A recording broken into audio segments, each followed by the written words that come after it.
Salve, salve, pessoal! Mais um conto de Nós Matamos o Cão Tinhoso. Ingitimo. Boa aula!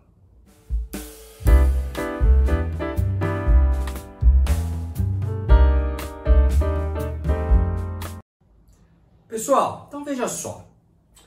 Ingitimo, esse nome esquisitíssimo para nós, obviamente, nós não dominamos, ou a grande maioria de nós não domina o idioma indígena moçambicano, significa vento do sul.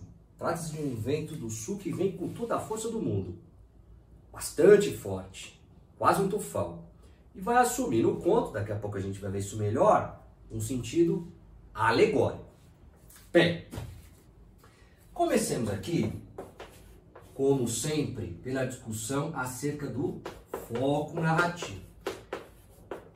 Quem é esse narrador? Qual é o ângulo de visão? Isso é imprescindível em toda e qualquer narrativa. Seja que você leia ou seja que você escute. Você tem que saber qual que é o ponto de vista de quem está te narrando uma determinada história.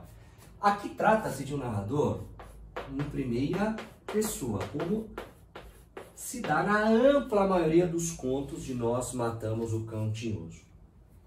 Esse narrador não nos é nomeado, mas nós sabemos que é um assimilado. O que é isso, assimilado? Veja, dentro dessa estrutura colonial portuguesa em Moçambique, há dois tipos, socialmente falando, de moçambicanos. Um, os assimilados. Outro, os indígenas. Os assimilados são aqueles que estabelecem relações e estão inseridos dentro da lógica colonial. Estabelecem relações com o poder colonial e estão inseridos na estrutura colonial. Estão assimilados, portanto, à esfera do poder colonial. E óbvio que tem vantagens sociais em relação aos indígenas. Os indígenas são aqueles que não mantêm relação social com o colonizado. Não estabelecem uma relação de, vamos dizer assim, de normalidade. Certo? Inclusive, enquanto os assimilados, eles dominam o idioma português, o idioma do colonizador, domina o idioma, domina as regras morais, domina os padrões éticos, tem postos de trabalho.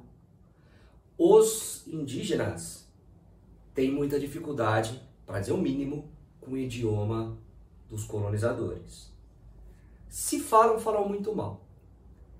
E a ausência de domínio do idioma do colonizador é algo que enfraquece sobremaneira, enfraquece muito os indígenas na luta, como a gente percebe inclusive no conto em questão, em tela. Daqui a pouco a gente vai conhecer um personagem chamado Vírgula 8, que é um indígena, que ele é levado a conversar com o administrador, com o representante da estrutura colonial, e ele tem muita dificuldade de dominar o português, tornando-se presa fácil às operações escabrosas, opressivas, que amealham, inclusive, a riqueza dos indígenas.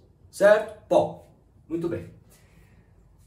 Em regra geral, os assimilados, como estão assimilados à estrutura colonial, estão inseridos naquela estrutura, no geral, tá? Eles não contestam o colonialismo. Eles são, vamos dizer assim, alienados. Ocorre que este narrador, ele no conto, ele está vivendo um processo de conscientização política. Ele começa a perceber o absurdo, a violência, a barbárie que o colonizador perpetra e o quão o povo moçambicano se prejudica amplamente com a presença do colonizador. Isso nós vamos ver logo no final da narrativa, isso fica escancarado. Bem, passada essa questão do foco narrativo, a questão central aqui, gostaria de comentar com você o estilo empregado pelo narrador, sobretudo na primeira parte do conto. O conto ele é dividido em 6 partes. Na primeira parte é uma apresentação das rolas, dos pássaros, que a gente chama de rolinhas, né? Que chegam aos campos de plantação de milho e operam prejuízos aos agricultores, porque se alimentam ali das espigas de milho. Nós vamos ver, inclusive que as rolas elas possuem um sentido alegórico. Bom, o estilo empregado nessa primeira parte, que ele apresenta o cenário da narrativa, além de apresentar de maneira negativa as rolas, ele vai se utilizar, do ponto de vista do estilo, no mínimo se aproximar, para não dizer usar totalmente, um estilo literário chamado de prosa poética. A prosa poética, em linhas gerais, para a gente não ficar aqui até amanhã conversando sobre isso, que é um assunto que efetivamente dá pano para manga, prosa poética é a mistura da prosa, que é o texto organizado em parágrafo, com características mais pragmáticas, com uma linguagem sendo desenvolvida num sentido mais denotativo, mais literal, com função de informar, com a poesia, que é caracterizada pelo lirismo, pela musicalidade, pela utilização de palavras no sentido figurado, as famosas figuras de linguagem, metáforas, metonímias, prosopopeias, assonâncias, aliterações, etc. Tá? Então é um texto em prosa, é um conto, mas com algumas características de poesia, sobretudo o sentido figurado. E dentro da utilização de palavras e expressões no sentido figurado, destaco uma figura de linguagem especificamente que aparece bastante nessa primeira parte, que é a prosopopeia, ou também chamada de personificação. Habitualmente, nos vestibulares, aparece prosopopeia, tudo bem? Mas se aparecer personificação, é a mesma coisa. Prosopopeia ou personificação é quando é atribuído uma característica animada a algo inanimado. Seja um sentimento, seja uma ação, que é própria de um ser vivo, de um ser animado, atribuído a um ser inanimado. Pode ser também quando se dá uma estrutura narrativa na qual um animal ganha atributos humanos, se comporta como seres humanos, certo? Aí isso dá-se o nome de prosopopeia ou personificação. Tudo bem? Vamos ver alguns trechos em que essa prática da prosopopeia fica evidente. Ninguém se lembra de ter visto uma rola deixar-se embriagar pela carícia do vento. Ora, o vento literalmente faz carícia, e carícia é algo racional. O ser escolhe fazer uma carícia. Acarinhar, demonstrar carinho. Demonstrar carinho não é próprio de vento, pode ser até próprio de algum animal, sem ser o ser humano. Mas de vento não é. Tudo bem? Ou seja, interpretando essa prosopopeia, quer dizer que ninguém se lembra de ter visto uma rola se entregar ao prazer de ser acariciada pelo vento. O sentir o prazer do corpo ser mergulhado pelo vento. Segundo exemplo.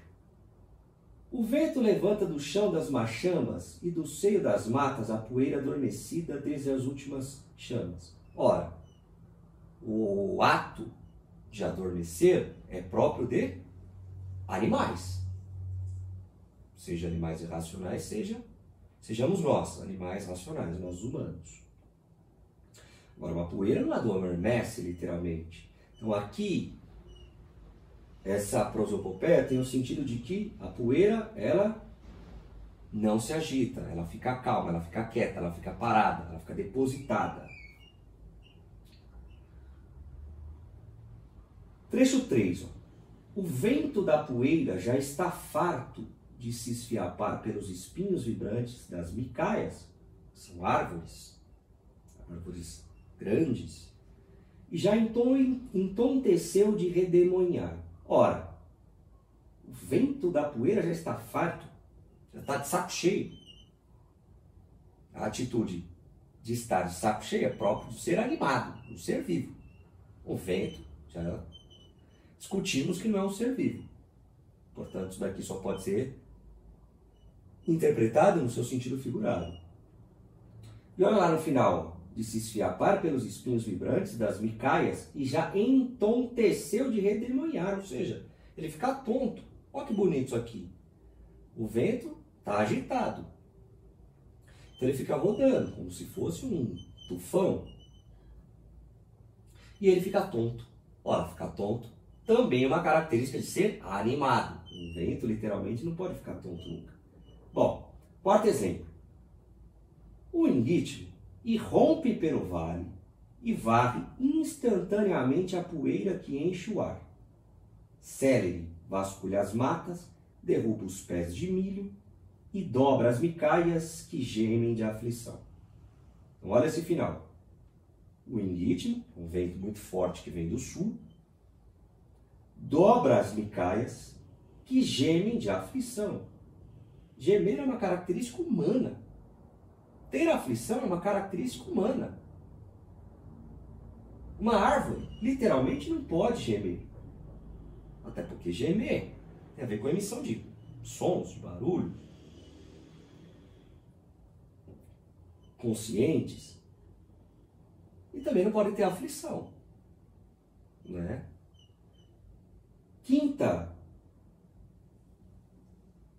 Quinto trecho. Enquanto as rolas mais novas se apertam umas às outras, tremendo de medo, as mais idosas comentam o tempo com o seu arrulhar soturno. Enquanto as rolas mais novas se apertam umas às outras, tremendo de medo, as mais idosas comentam o tempo com o seu arrulhar soturno. Comentar, ou seja, se comunicar de maneira racional, porque comentar é uma comunicação racional. É destrinchar algum assunto. Isso é próprio do ser humano. Uma rola não pode. Até concordo que um animal pode se comunicar com outro. Mas é uma comunicação factual. É uma comunicação pragmática. É uma comunicação simples. O ato de comentar é um ato mais complexo. Só cabível ao ser humano, porque pressupõe inclusive o diálogo. Tudo bem?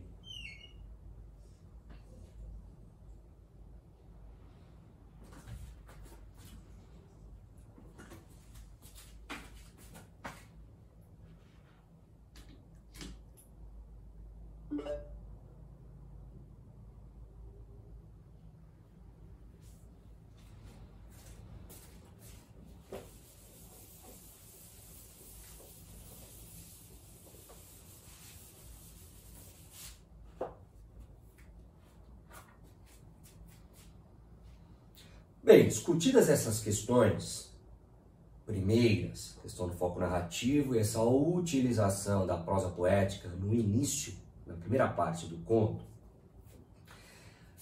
temos que discutir outra coisa imprescindível que já apareceu em outros contos do livro. Outro estilo retórico literário chamado alegoria, que é a concretização de algo abstrato, tornar concreto aquilo que é abstrato. Sempre uso o exemplo da justiça. Justiça é um conceito abstrato, não dá pra gente pegar a justiça com a mão, não dá pra gente enxergar a justiça. Há, no entanto, uma forma muito famosa que se construiu de materialização da justiça, que é uma mulher, porque a justiça é uma justiça, vem dada, porque a justiça tem que ser cega, espada na mão direita, porque a justiça tem que se cumprir, a força da lei, e uma balança na mão esquerda, para pesar os crimes e as punições. Isso é uma alegoria, uma representação, portanto, material de algo abstrato, certo? Bem, nós temos acompanhado que a principal característica do livro Nós Matamos o Cão Tinhoso é a reflexão crítica acerca do colonialismo português em Moçambique. Bom, portanto, é uma apresentação da barbárie, da violência, da agressividade, da exploração perpetrada pelos portugueses em território moçambicano. Aqui não vai ser diferente.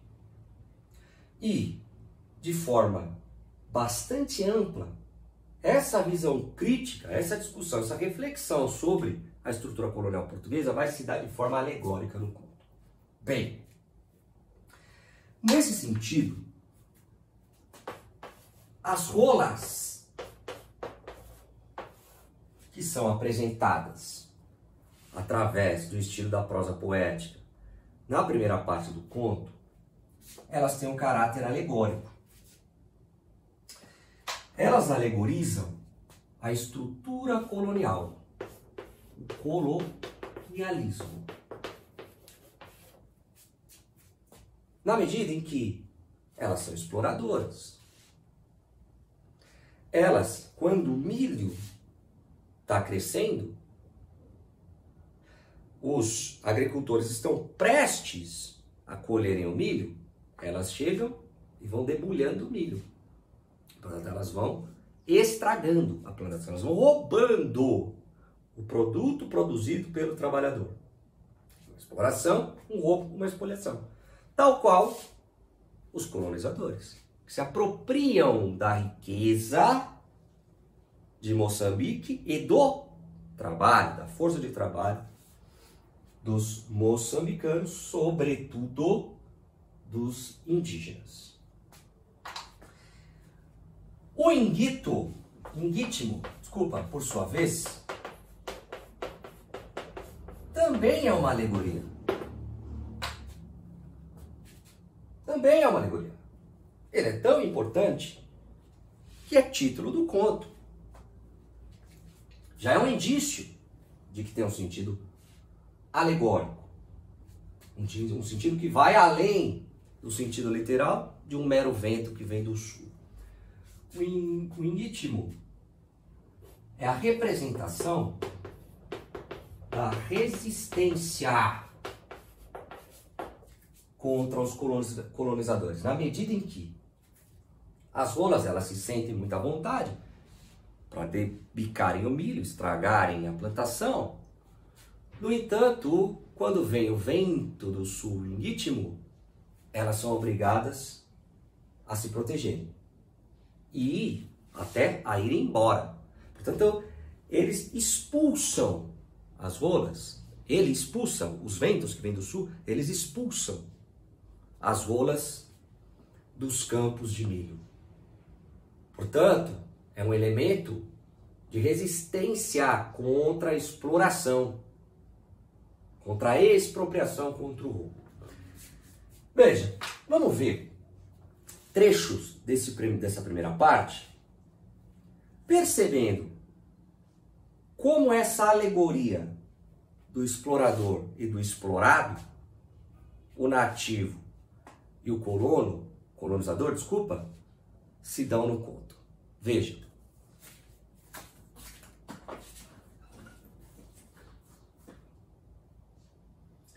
Pouco antes do início da colheita,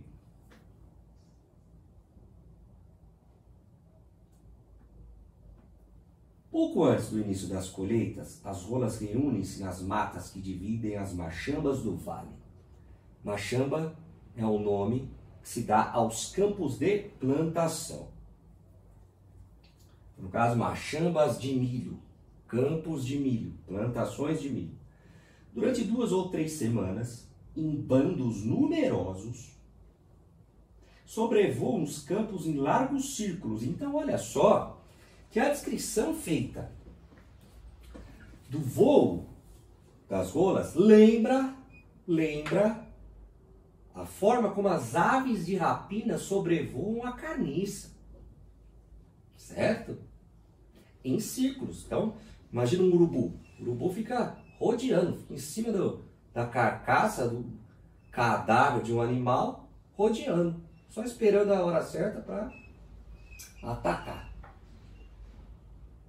Nesses voos, as rolas demarcam do ar os caminhos que os tratores e os lavradores utilizam mais frequentemente. E de posse desse pormenor, como é uma atitude racional das rolas, preparam o ataque às espigas, acabadas de torrar pelo sol poderoso de setembro. Há método, portanto, a racionalidade, portanto, na atuação das rolas. Vários dias decorrem neste período de reconhecimento do futuro campo de operações.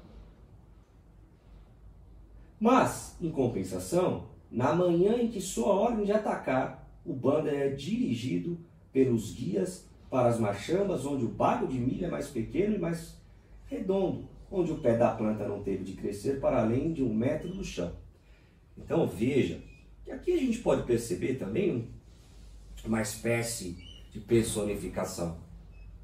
Dá para a gente comparar essa atitude das rolas, especificamente nesse parágrafo, como uma atitude militar. Reconhecimento do terreno, no futuro campo de operações, são dirigidas pelos guias, pelos superiores hierárquicos, pelos oficiais, e elas vão atacar, sobretudo, as plantas menores, de menos de 1 metro. Isso é uma alegoria da violência que é perpetrada, sobretudo, pelos mais frágeis.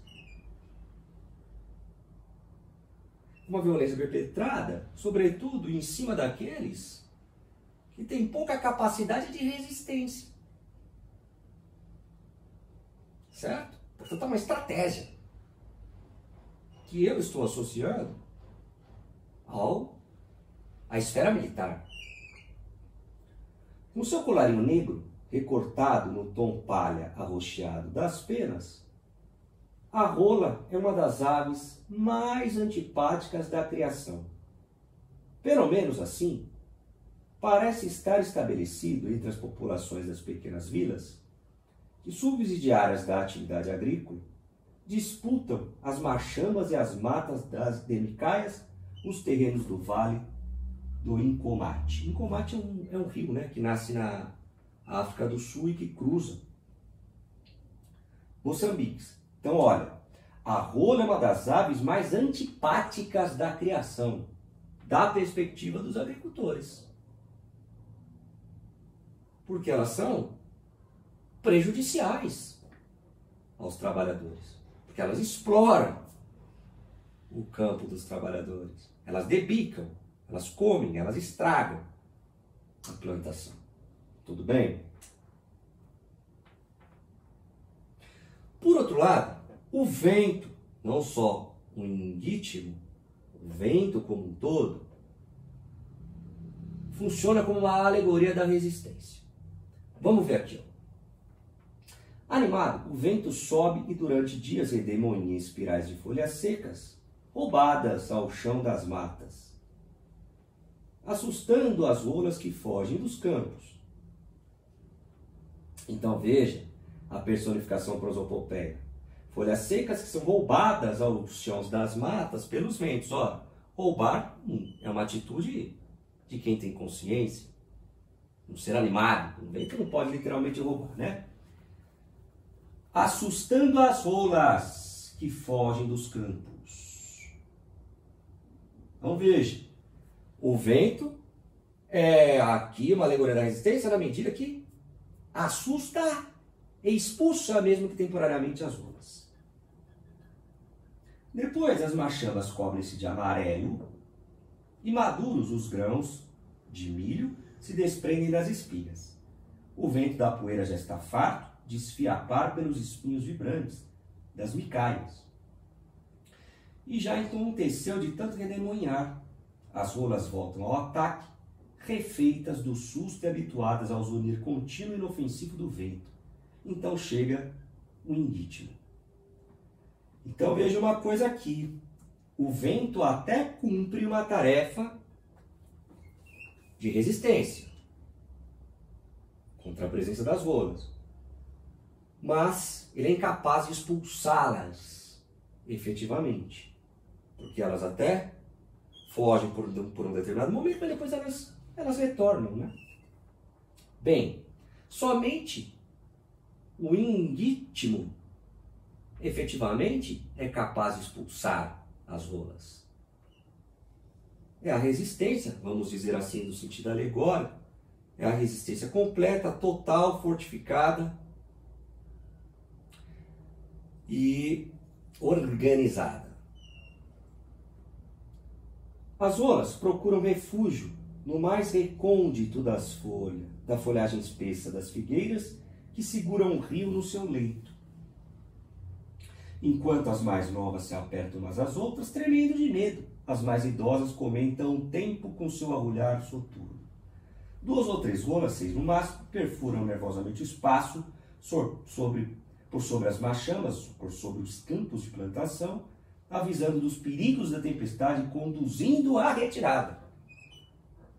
De novo, lembra a atitude militar. Bater em retirada. Vamos embora, porque aqui está muito perigoso. Portanto, o indítimo vence a presença das rolas. Se as rolas representam o colonialismo, o indítimo é a expulsão do colonialismo. O principal elemento de resistência do conto. Tudo bem? Certo, apresentado o cenário e a luta entre o indítimo e as rolas, na alegoria o colonizador e a resistência ao colonialismo, o narrador nos vai colocar dentro de um bar, uma espécie de bar. É a cantina do Rodrigues. Esse Rodrigues é um assimilado, é um moçambicano, mas assimilado, que é um puxa-saco do administrador, que é o personagem que representa no conto a presença colonial. Isso fica escancarado, esse caráter de querer agradar, de ser um puxa-saco, para de repente obter vantagens, ou no mínimo não ser prejudicado, não ser violentado. Isso fica claro na passagem em que ele tenta, Rodrigues, convencer o administrador a explorar, olha a traição, olha a conivência com a estrutura colonial, mais do que conivência, olha a contribuição com a estrutura colonial, a colaboração, o colaboracionismo. Ele tenta convencer o administrador a explorar as terras dos indígenas do outro lado do rio. É assim. Ao rio em combate, tá aqui o rio.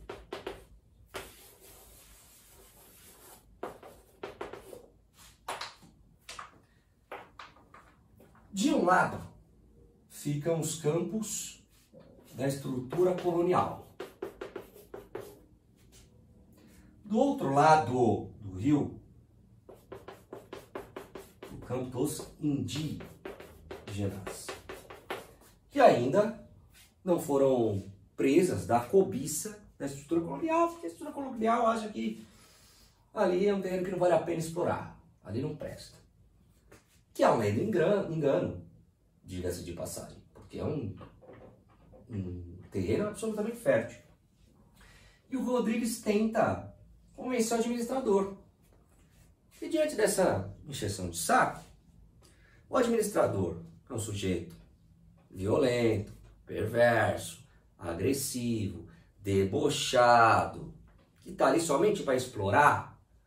O colonizador, ele tira sarro, ele ironiza o Rodrigues, deixando o Rodrigues sem graça.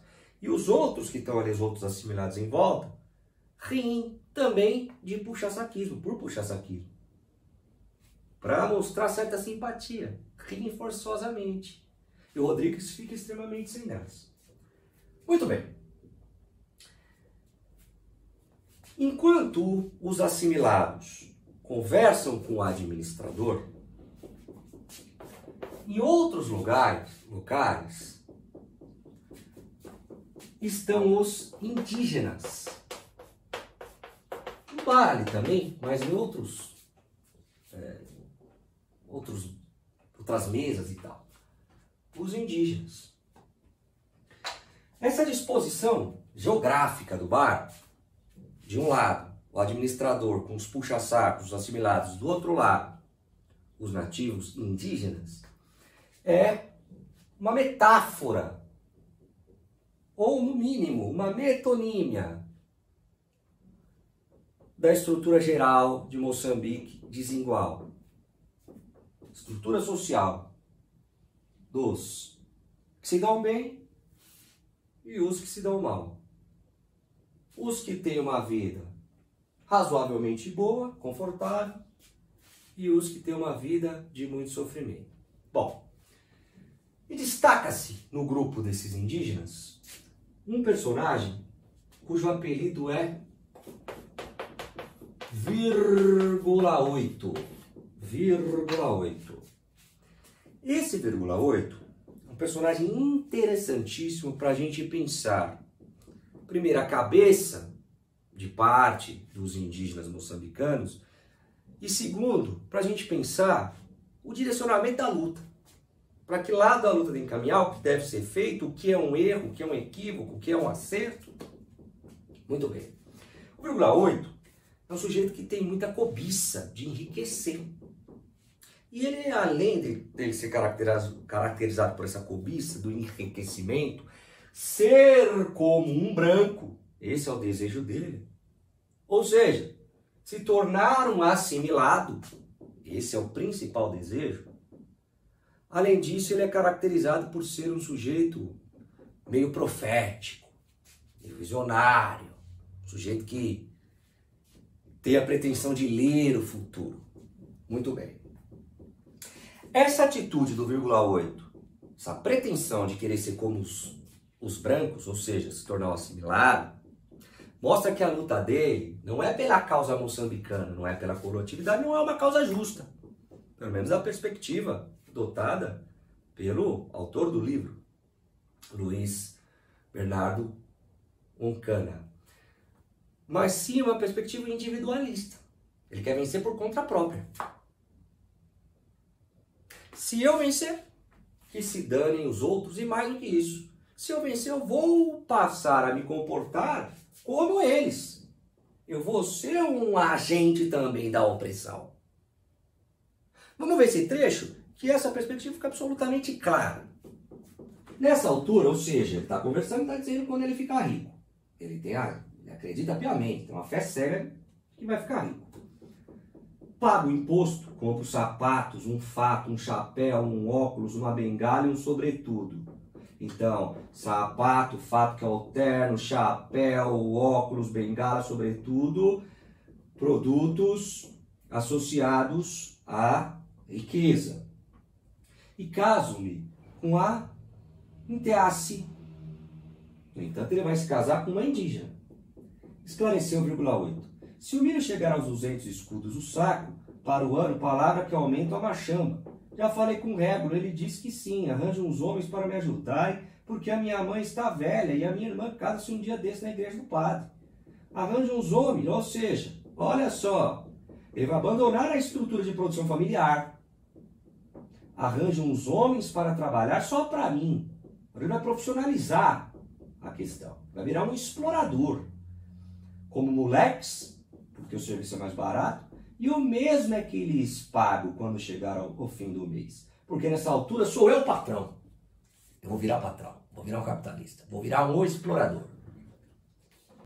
Bem, e aí o Rodrigues, como uma cartada final, para convencer o administrador a averiguar pelo menos o quão eram boas as terras dos nativos indígenas, ele chama o 0,8 e estabelece uma conversa entre o 0,8 e o administrador.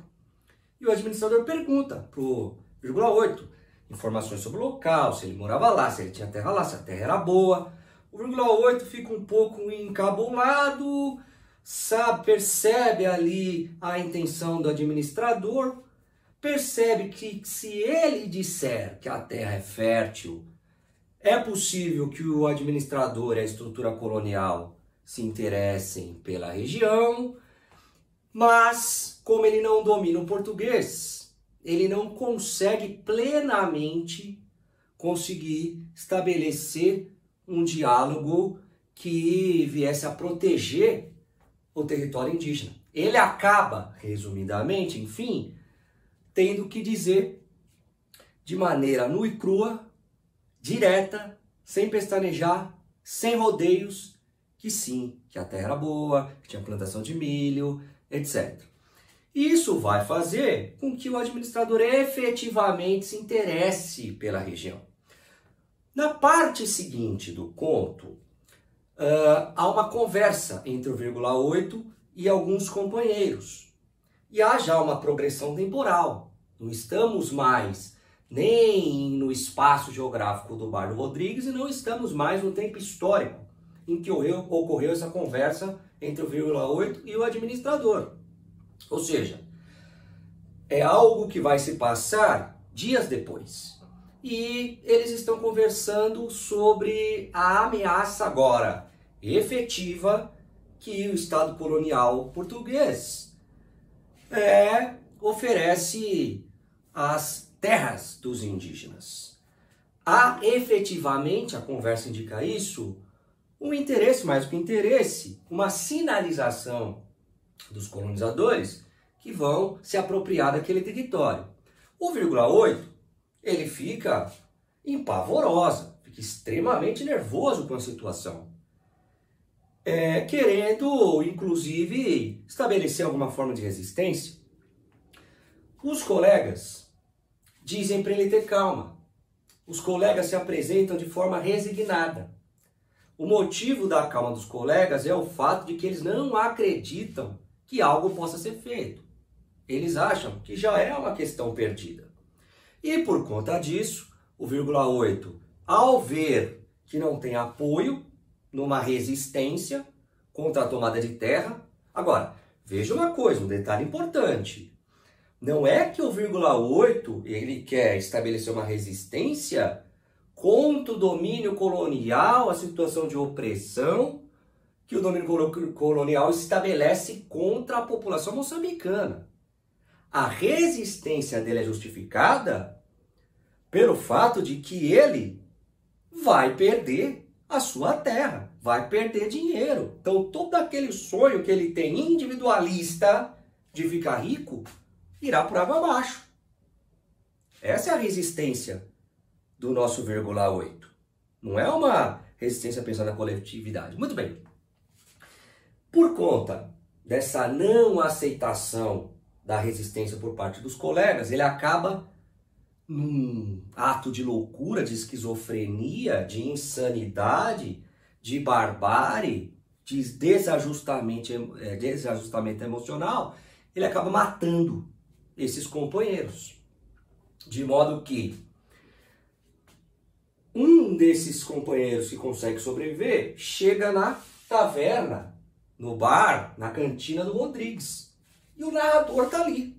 O narrador, ele participa da conversa. E ali, esse companheiro do vírgula 8 conta o que havia acontecido e que estavam atrás do vírgula 8 para assassiná-lo.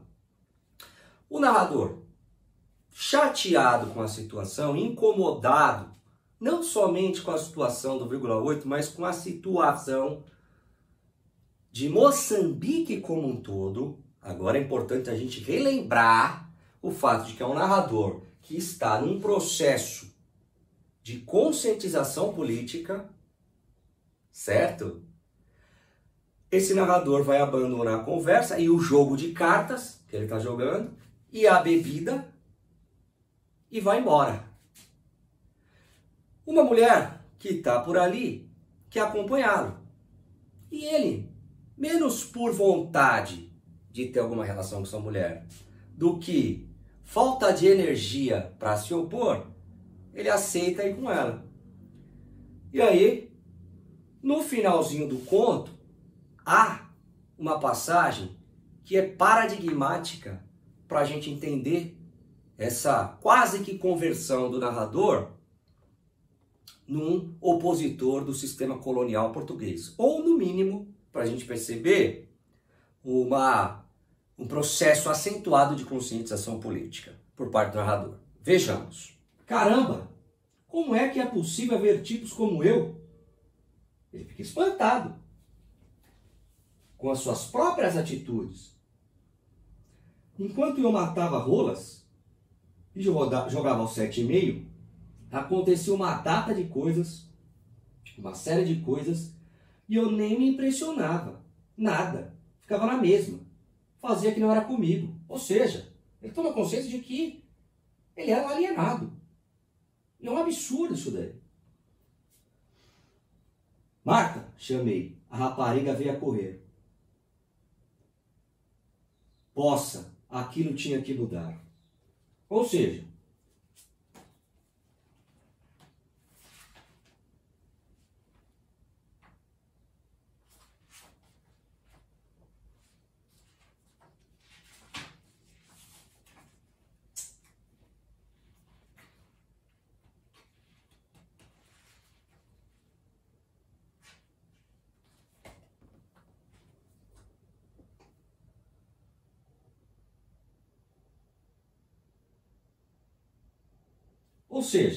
ele termina o conto apostando na tese de que haveria que ter uma mudança no status quo na situação de Moçambique.